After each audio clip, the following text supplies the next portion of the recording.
Hello, आज दाखवते मी तुम्हाला माझ्या गावचा नंदी पोळा। आणि इकडे रिशूची आत्या आणि मावशी पण तयार आहे नंदी पोळ्याला जायला। ह्या तर निघल्या आणि लगेच यांच्या मागे आम्ही पण आलो। इकडे मस्त मुलाची लाईन लागलेली आहे। हे रिशू बघा मधामध्येच नाचायला जात आहे। अरे देवा, मधामध्ये पाऊस पण चालू झाला। बघा मग आमच्या गावचा पोळा।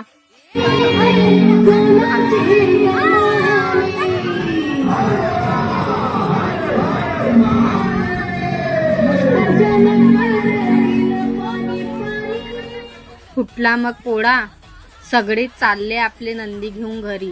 कसा वाटला मग तुम्हाला आमच्या लहानशा गावातील पोळा? इकडे माझी आई जात आहे रिशूचा नंदी घेऊन आणि आम्ही पण निघालो मग घरी जायला। इकडे चालू आहे आमच्या घरच्या नंदीची पूजा। चला मग भेटू नेक्स्ट व्लॉग मध्ये। बाय।